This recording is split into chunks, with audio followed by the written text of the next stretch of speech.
Hey, what's up guys? It's Jake aka Tag, and today we're back at it again with a brand new Mortar deck created by Egor aka Hazard, the very best Mortar player in the entire game. This man has got #1 in the world on ladder 2 times, and then he's also got countless top 10 finishes. I mean 10 plus. So this guy is absolutely insane, and he's played so many variations of Mortar, and this is currently his favorite new one. So it's a little bit off meta with the rocket and the snowball, but that means it's way more free to play friendly, and I've been enjoying it because I can play with it on my mini account, and I don't actually have to level up my log, and I don't end up having to level up a barbarian barrel, which is really traditionally in most Mortar bait decks now. So I love this deck, and I can't wait to show you guys how he was able to navigate some very difficult matchups. And we got the 12 win right here against the Golem. We got another Golem here, and then we end up having a graveyard player that has 3 spells: NATO, Poison, and Barb Barrel. And then of course we're gonna have the very awesome and traditional P.E.K.K.A. Barb Barrel Poison that you're gonna see pretty much everywhere with Ewiz. So very difficult matchups that he got all along the 12 win. Can't wait to show you guys those and some pro tips and tricks that I picked up on while I was studying these replays. So let's go jump straight into the first game. Also, as we jump into the very first game of the day against a very hard counter, I want to give a huge shout out to Egor for actually coming on the channel. I know as a top pro, it might not be very appealing to share your strategies and your secret placements to a lot of players, but Egor did it nonetheless. Very awesome guy. Make sure to go check out his Twitter. It will be down below in the pinned comment and in the description of the video. Give him some love and show him some appreciation for coming on the channel and being willing to give up a lot of his strategies here to make everyone a little bit better at Mortar. I appreciate that, man. Just a really good guy. So starting off the game, you guys saw him Ice Spirit. You can Ice Spirit, you can go for skeletons in the back, you can split your archers. That's pretty standard and pretty easy to do. Another thing that you can do with this deck is you can also split your rascals. So when you're playing this deck, guess what? You're never really going to have very many issues starting off the game. I know if you're playing Golem or if you're playing another beatdown deck, you might be like, dang man, I can't really do anything. I'm not allowed to really start a Golem, I can't start a Night Witch because I get punished. So with this deck, you have so many fast cycle cards, it's very appealing. So yeah, just really solid all around.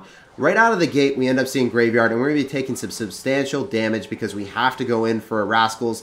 And you know what? This is not a good situation, so let's see how he circumvents this and comes back. Early on in the game, he's already at a little bit of a deficit because of matchup, and as you guys have seen, he's constantly been very, very aggressive with the miners. So when you watch his gameplay, you're just going to see the reoccurring theme of miner, miner, miner. As many times as you can miner on offense when you have this fast cycle, because you have so many other cheap elixir cards to be able to defend. So even if you're going to be sustaining a lot of damage, you got to get damage back so then you can end up taking the tower. With Miner Rocket, if you get the damage down to like 1100, then you can generally just rocket cycle really quickly and take it in 2 pushes. So he's actually going to go Rocket the Baby Dragon and the tower. That's also a very solid play because then the Archer gets chip damage, and then also he's going to get the 400 damage from the Rocket. So he needs that if he wants to take the right-hand side. In a 1-1 scenario against Graveyard, even if you forfeit your tower, you're going to win because the Graveyard Skeletons are not going to do so hot when the King Tower is activated and hitting them. Egor knows this, and he's actually going to be capitalizing on that. So another thing that you guys saw, he wanted for a Mortar opposite lane. He didn't want to go same lane because if he went same lane, then same like Expo, right? You just poison the Mortar, and you can end up poisoning the Expo, whatever siege unit, and you get chip damage on the tower. The guy would not go in for Graveyard, and that would be disastrous for Egor. So you guys saw Egor going for another miner in the safe placement because he knew that his opponent was not going to be able to catch it. And every single time that you know your opponent does not have a card to catch your miner, doesn't have enough elixir, you want to go in for your miner, and that happens quite often when they don't have elixir for the night. They're not going to be able to catch it.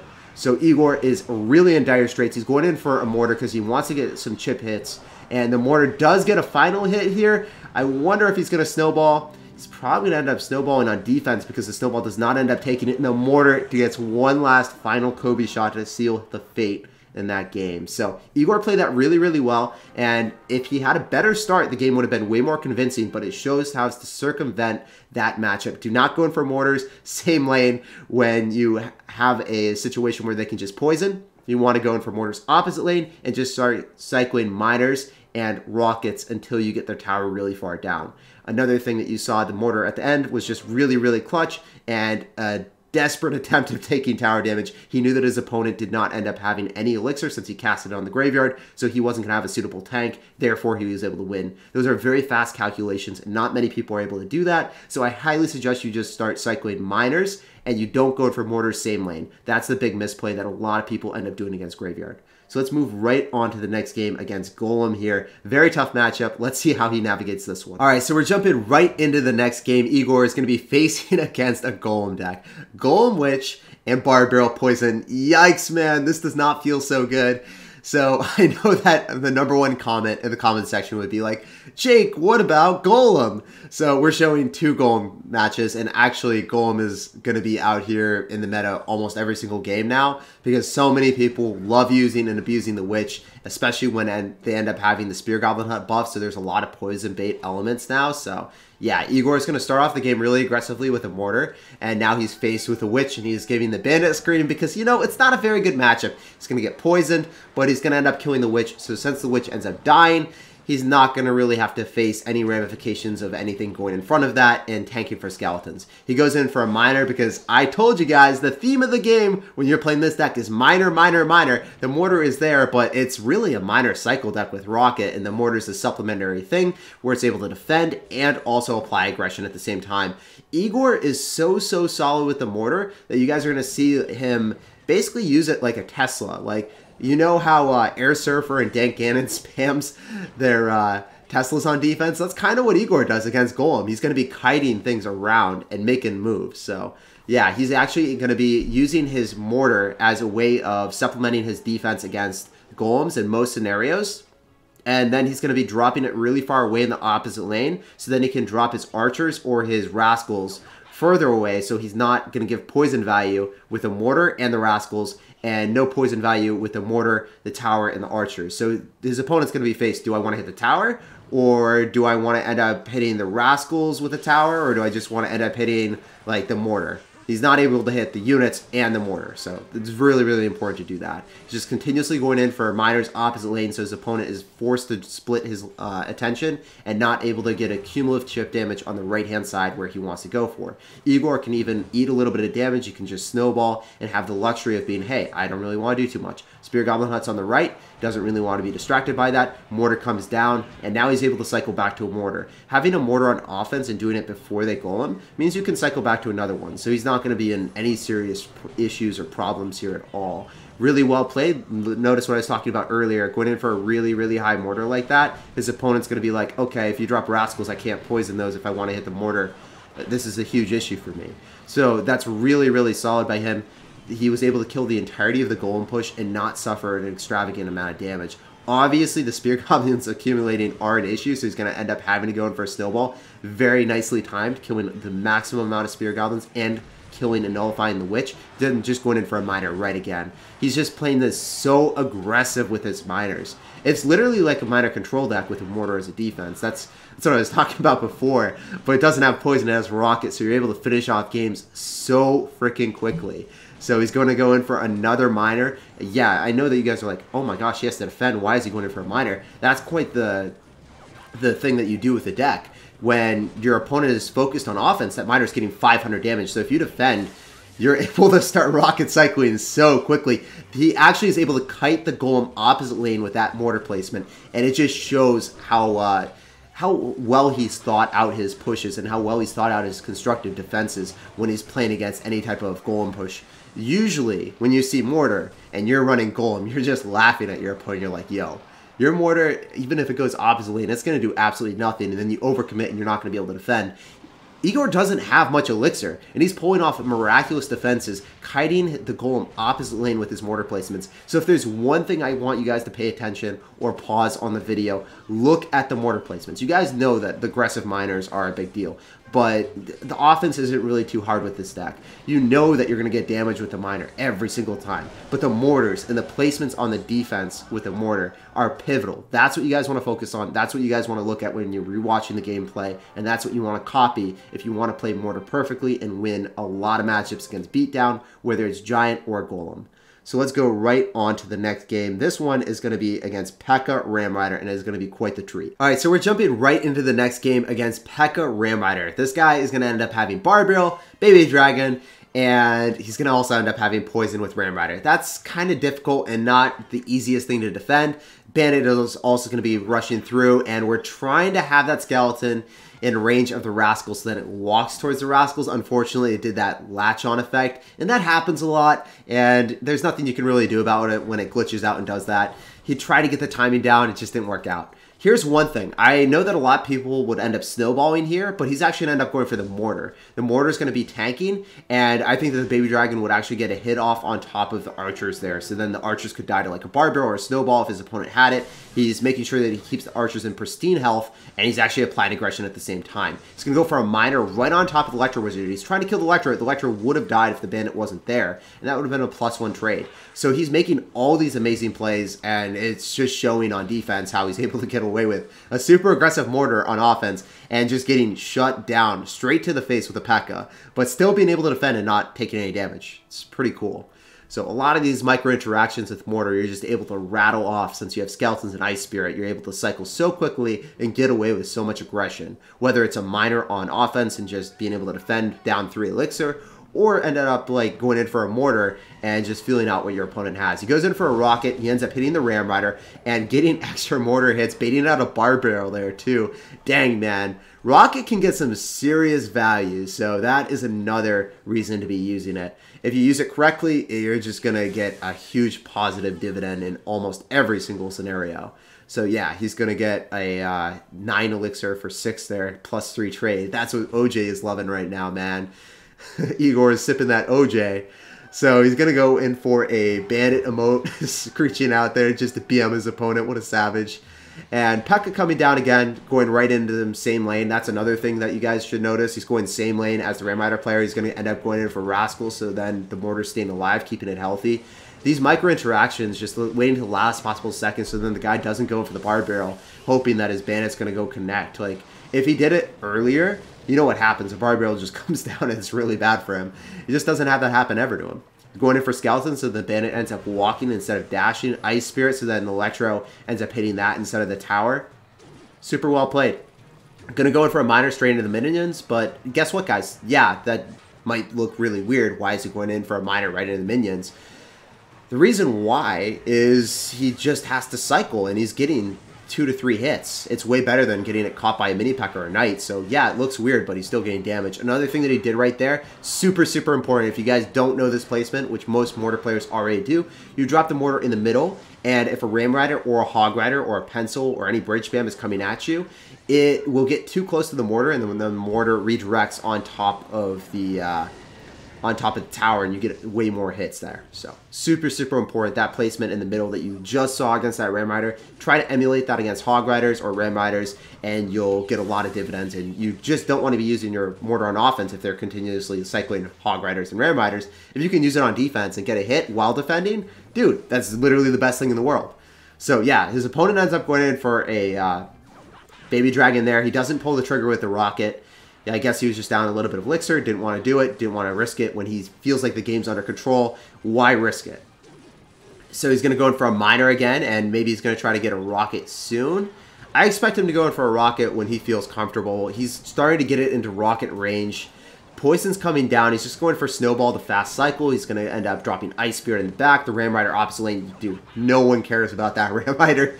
There's absolutely no damage to the left-hand side, so there's no way he's going to defend that. No point in it at all. He's just dropping Skeletons. He's just like laughing right now pretty much. And he's going to go in for a Mortar. So his opponent's like, okay, I have to defend a Mortar and I have to defend against a Miner. The Miner locks on. If you're doing dual lane aggression, or not dual lane aggression, but like just throwing a lot at your opponent, it's near impossible for them to defend the Mortar lock on and the Miner when they also have to fear the Rocket. They don't want to clump up too much. So yeah, there's too much for your opponent to actually feasibly like deal with in a lot of scenarios. And then his opponent ends up going in for the Bandit. He wastes the Bandit. So when you waste the Bandit on the Mortar, what do you end up having for the Miner? So this is so well played by Egor, just stressing his opponent out with the exceedingly fast cycle, being able to outcycle the Bandit. If he wants to even go in for another Mortar, you get his opponent to go in for a P.E.K.K.A. Doesn't matter though, he's just going to continuously go in for a Mortar on defense here. He's going to get that last pot shot, and then he can rocket him out. Yeah, gets the Mortar hit. Goes in for a rocket, and that's going to be GG, well played, and the thumbs up, boys, or the burning emote. Yeah, just super, super well played in the 20 wins thumbs up. So it was the thumbs up. I was right, guys. Egor is a legend. I really am enjoying this gameplay. So, yeah, let's go jump right on to the last game, guys. It is going to be an amazing game against Golem. So let's do it. All right, guys, so we're into our last and final game for the 12 win. Egor saucing out the good luck and the 20 win emote. The good luck to just, you know, be a chauffeur, sir, and the 20 win emote to inspire fear into the enemy eyes. Oof. Gonna be a little bit angry when he sees the Spear Goblin hut because he already knows. He already senses that this man is either going to be running Graveyard with poison, Minor poison with Bar Barrel and a lot of spells. Triple spell is pretty common with that deck, or he's going to be running Golem, which is really hard, probably the hardest matchup for this deck. So, yeah, we're going to show how he wins this yet again. As you guys saw, very, very aggressive with the Minor. When people run Golem, they're like, huh, who cares? That's 500 damage. I laugh at that. Go for the Golem and make you suffer in pain and agony. So, yeah, a lot of people just going for Golems, ignore Minors, but when you're running Rocket and they don't expect the Rocket, they are going to be regretting their decision with many, many sacrifices to their towers. So, yeah, you just got to make sure that you continuously end up going in for the Minors and focus on defensive mortar placements. He's going to go in for an Ice Spirit at the river. Ice Spirit first before you go in for the Minor, because then you get extra Minor hits because the tower is preoccupied by the Ice Spirit. It's hitting the Ice Spirit, then the Ice Spirit jumps on the tower and just delays even more hits. Archers in the placement opposite lane, so then they can, after killing the Golem, go towards your opponent's tower that you're working on. Also, when you do that placement with the archers, then you can go drop your rascals in the left-hand lane and make sure that they're separated enough that your opponent can't poison everything. So very, very well played. Killing 2 birds with 1 stone, making sure and manipulating spell value from your opponent, and then also getting counter push potential in the opposite lane. So, yeah, just in every single situation, that was an amazing play. He doesn't even drop rascals. He goes in for a snowball. Cycling cheap elixir cards like that allows him to get back to Minor. So if you're cycling 2 cards compared to 1 card, guess what happens? You end up getting back to your Minor quicker. So super, super well played. You just don't want to be cycling like snowballs for no reason. Like I wouldn't snowball the tower to just get back to my Minor. I'd much rather drop rascals in the back. But he got value. He ended up making sure that he could negate a mini-P.E.K.K.A hit. So super, super well played. Going in for Minors when he's unable to defend or when he feels like he's in an awkward scenario. He goes in for the Minor on offense. He goes in for a snowball. And he's going to end up trying to cycle back to a Mortar. Unfortunately, this is not good. The poison ends up killing the Mortar just in the nick of time, and it screws up Egor's Mortar placement. So that Mortar placement would kite opposite lane, as you guys have already seen before in the first game. But, you know, sometimes even the best players in the world do make mistakes, and this should show you guys, hey, if I make mistakes in Clash Royale, or if you make mistakes in Clash Royale, or whoever makes mistakes in Clash Royale, don't worry about it. It's just a game, and the best players make mistakes, and you can come back from it, and you can play better in the next one. So he's going to end up going for a Minor, and he's going to rock it. He's going to end up hitting the mini-P.E.K.K.A because he knows, as a pro player, he knows exactly what his opponent's going to drop. He knows that he has mini-P.E.K.K.A in cycle, and he knows that he's going to drop it on the Minor, so he's going to bait him and then drop the rocket. So well played. He drops the skeletons in a spot that are not going to get hit by the poison. He ends up dropping the rascals as close to the tower as possible, but still negating the Spear Goblins. And this is so close, guys. Is he going to be able to get the Minor and the rocket down in time? He goes in for the Minor. He goes in for the rocket. The Minor is on top of the tower, and he has it in snowball range, and he secures the W against one of the hardest possible counters. Jeez, man. Egor, you're a legend. Even though you made a misplay, you still played this absolutely perfectly other than that. And honestly, knowing Egor, he probably just did it for the show, for the very hype last 12 win. Jeez, man, I can't believe how many times he was able to beat Golem. I hope you guys were able to take away something from this video, and I just want to give a huge shout out again to Egor. If you guys enjoyed this gameplay, if you guys enjoyed him coming on the channel, make sure to let him know. Make sure to give him some love. His Twitter link will be down below in the description of the video and in the pinned comment. Also, if you guys enjoyed it, make sure to let me know by giving me a fat thumbs up, and also letting me know down below in the comment section if you guys enjoyed this and what pro or what deck you guys want to see in future videos. I'm thinking about 2.9 or 2.6. Also thinking about Minor Poison or Golem. So yeah, guys, just let me know down below in the comment section. I can't wait to hear from you. And thanks for watching. Thanks for chilling with me. And I'll see you guys in the next one. Peace out.